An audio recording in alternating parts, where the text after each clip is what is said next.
After a week of varying success for German teams in Europe, it's Bundesliga Matchday 12. So let's look into it.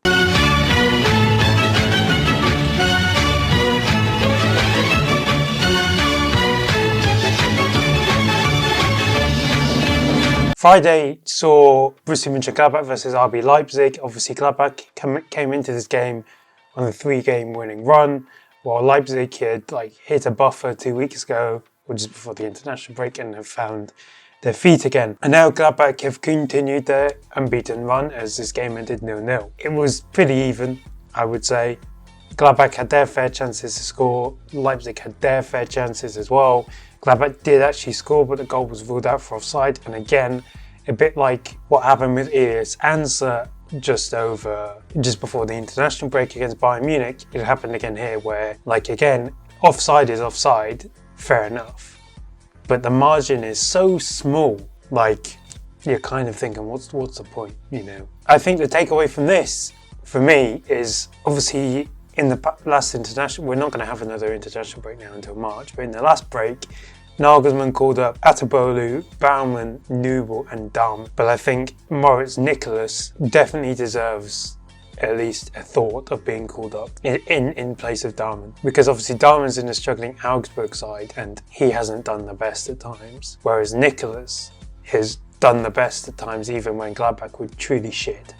You can argue in this game as well that he made several good saves to make sure Leipzig didn't score. And I think it's fair to suggest that maybe Nicolas deserves a call-up. Because even when Gladbach were bad, Nicolas, I'm acting as if they're in the top 4. They're not, but when they were truly bad, Nicolas made things better. And the bar's in hell when it comes to that.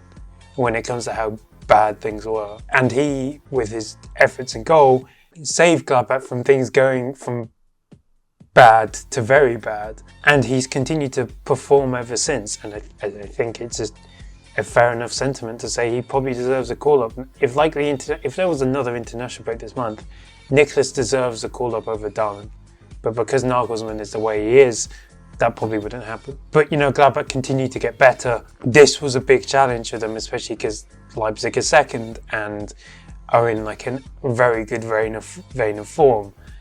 So to come away with a 0-0 draw, considering where Gladbach were a month ago, it's a very good result for Gladbach. Well, Leipzig will obviously, they lose ground on Bayern and allow the teams behind them, Dortmund, to gain on.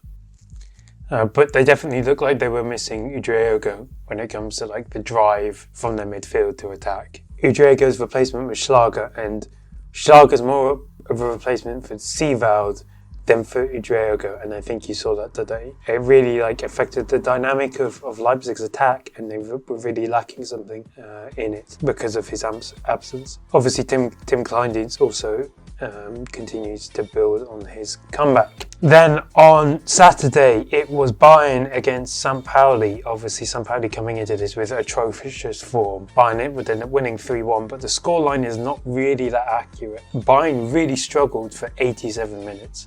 So St. Pauli opened the scoring in the 6th minute from Hatunji, and then Bayern just pounded St. Pauli's goal, but were not able to challenge the St. Pauli goalkeeper. They hit the woodwork 3 times, and then they only managed one shot on target until the 93rd minute, and that one shot on target was the equaliser from Rafael Guerreiro just before half-time. So it was a very heroic performance from St. Pauli until the 93rd minute when Luis Diaz scored. But I think for this situation, you can point fingers at the St. Pauli goalkeeper. What's the point of him being there? He could have... St. Pauli could have played with no goalkeeper and the result probably wouldn't have made a difference. Because Vasil didn't make any save until in the 83rd minute. And then the Diaz goal, a better goalkeeper saves it. And this is the second time the balls came at him during this game and he's screwed it up. So I think you can partially blame him for this, and then Nicolas Jackson scores. But because St. Pauli were not going to challenge Bayern's goal after they had scored. But the interesting thing now is Bayern have gone behind 3 times in 3 weeks. So they went behind against Union and drew that game. They went behind against Freiburg but came back. and they came back here too. And so warning signs may be starting to flash. Maybe obviously fatigue is setting in, not only because the Club World Cup, but also the Champions League and stuff like that. And they played a tough game against Arsenal in midweek too, but they're starting to look less and less convincing. And this is meant to be like the easiest stage of their fixtures as well. They do play Stuttgart next weekend, but obviously Bayern are probably still going to win the league. Let's not kid ourselves here. But there are warning signs that, things are maybe not as easy as they may seem to be. Like that first loss of the season in the league is coming for Bayern, and you can tell it is. But for St. Pauli, obviously things continue to get worse as they now lost 9 games in a row. And to make matters worse is Heidenheim came from behind to beat Union Berlin 2-1, meaning they leapfrog St. Pauli into 16th. When I mean they leave it late, I mean they equalised in the 90th minute and then scored the winner in the 96th minute in what was basically the last kick of the game. So it was their second win of the season, and they leapfrog St. Pauli and Mainz as well. And I think this just shows, first of all, if you want to watch the highlights of it, I advise you don't. There's not really a lot going on. But what this has shown is the relegation battle is going to be very scrappy.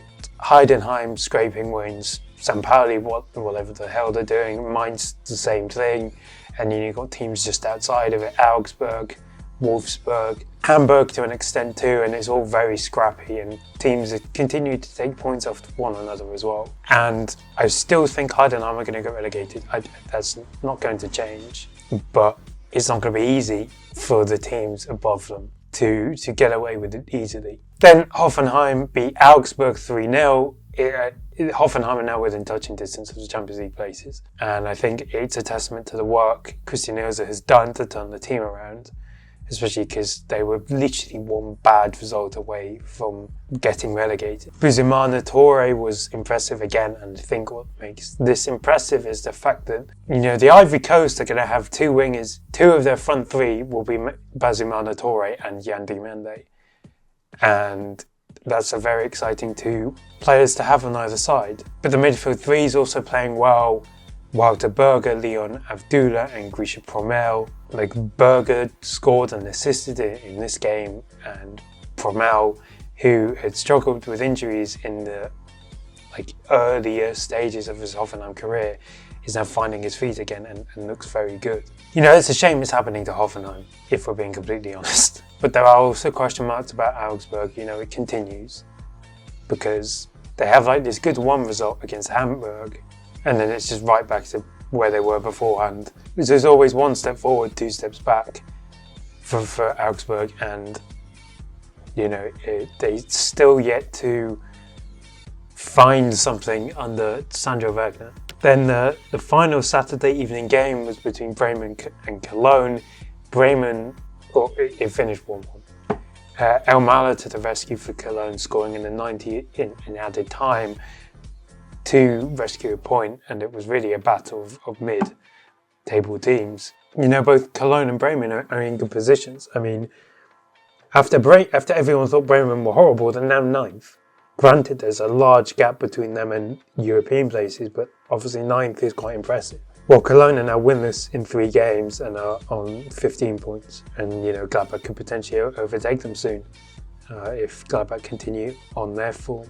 So the late Saturday game was between Borussia Dortmund and Leverkusen. Dortmund actually won this 2-1, but neither team were really good. Dortmund scored from 2 headers, one from Aaron and Somino. His first goal for Dortmund and Karim Adeyemi, who makes it 3-3 now. But away from that, the best chances did fall to Leverkusen.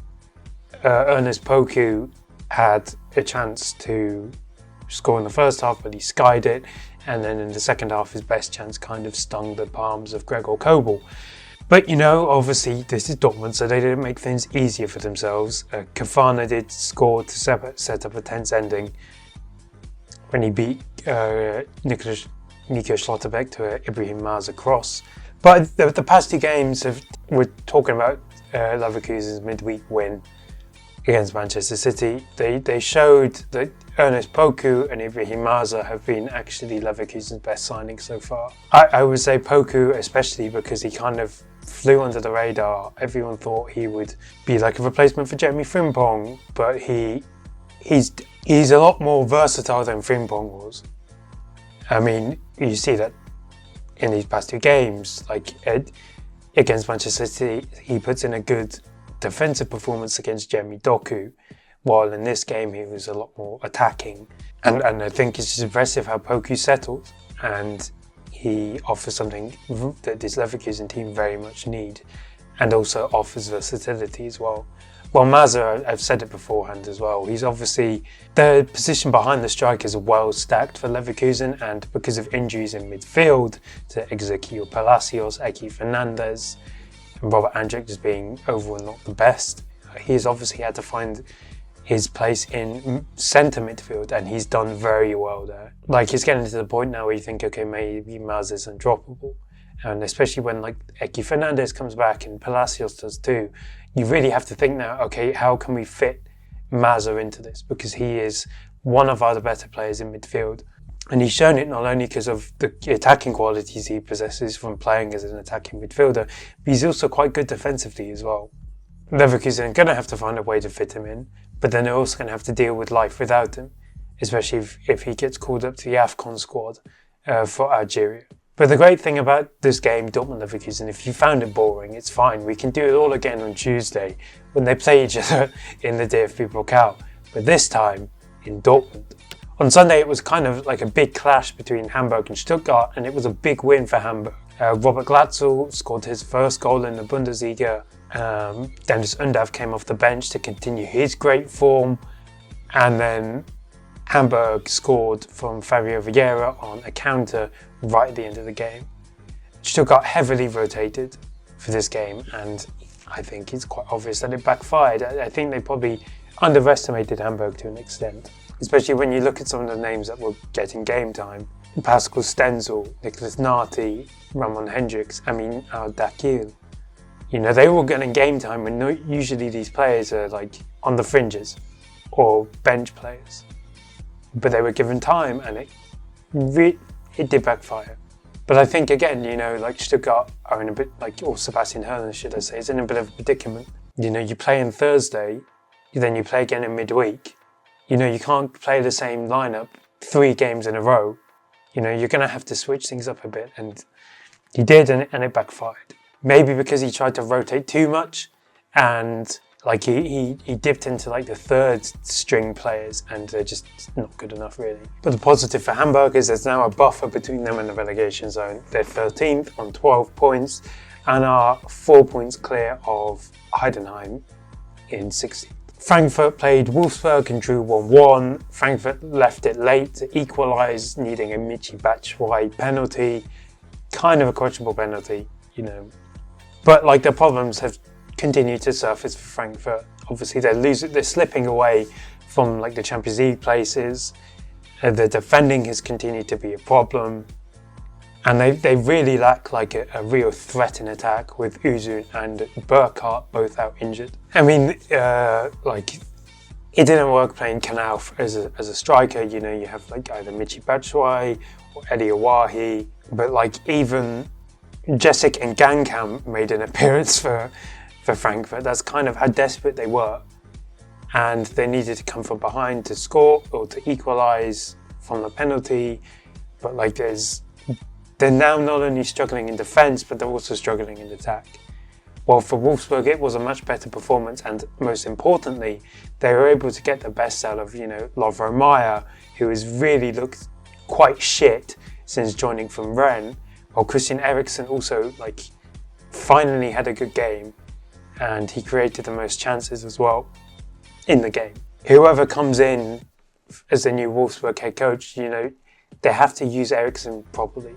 And if they use Eriksen properly, then that could unlock their attack more and actually provide some good service to Mohamed Amoura. Then the final game was between Freiburg and Mainz. Mainz were torn apart. Like, there's serious problems at Mainz. I mean, it means they drop down to last. They also have a discipline problem with the fact that it doesn't help that they have Dominic Kor, but they also kind of have a mini Kor in Paul Nabel.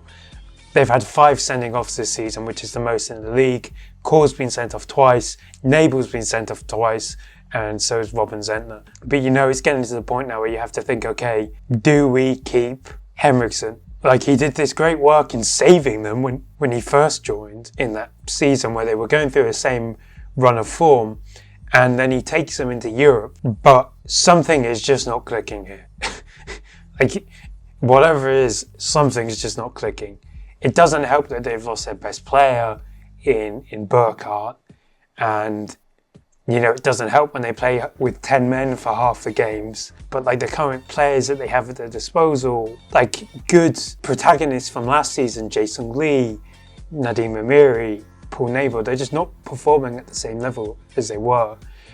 Whereas like players that were brought in, like Benedict Hollerbach, William Burving, they're all struggling too and not performing at a decent enough level. And that's ultimately like what we see here. Like, this is a Mainz team that is struggling, and like something needs to be done quickly to try and stop them struggling.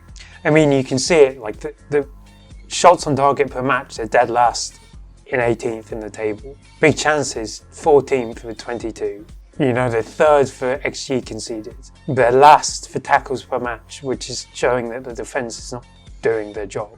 And ultimately, it's a problem. And something needs to be done, whether that's sacking Henriksen. Granted, there's only 3 more games until the winter break. The smart thing would be, okay, we'll see how Henriksen does here, and if we continue to be crap, then you're probably going to have to part ways with him and try and keep Henriksen as like a good memory. But then there's the other stuff, like you may need to invest in your attack. You may need to sign better defenders in the winter because it's going wrong. And Mainz had this miraculous comeback in the second half of the season 2 years ago. But at this moment, I don't think they're probably experiencing a hangover from last season. And playing in Europe is not helping them at all. And that's resulting in this situation. I mean, you saw it with Heidenheim last season. But this Mainz team is so much better than Heidenheim's. And they really shouldn't be in this situation. And I think the way that you're going, the only way to solve this is maybe to sack Henriksen. Well, for Freiburg, this was a good win for them. They had some inconsistency, and now they're 8th. So the table sees Bayern in first, still 8 points clear of Leipzig in second. Dortmund had leapfrog Leverkusen into third on 25 points, Leverkusen on 23. Hoffenheim are also on 23 in fifth. Stuttgart are 6th on 22, and Frankfurt are 7th on 21. And then you see this massive gap of 5 points between Frankfurt and Freiburg. While at the bottom it's Heidenheim in 16th on 8 points, St. Pauli in 17th on 7 points, and Mainz in 18th on 6 points. The next week, Mainz play Gladbach. Then the biggest game is Stuttgart versus Bayern. Leipzig also play Frankfurt. Dortmund play Hoffenheim, and Leverkusen play Augsburg. And then in this midweek is the Pokal. And in the Pokal, it's the biggest game, as I mentioned, was Dortmund versus Leverkusen. Then you have Union versus Bayern in Berlin. Gladbach versus St. Pauli, Bochum versus Stuttgart, Freiburg versus Darmstadt, Hamburg versus Kiel, Hertha versus Kaiserslautern, and RB Leipzig versus Magdeburg. So let me know what you think of the weekend, who impressed you, who didn't, what can Mainz do to stop their impending collapse, and just overall your thoughts about it.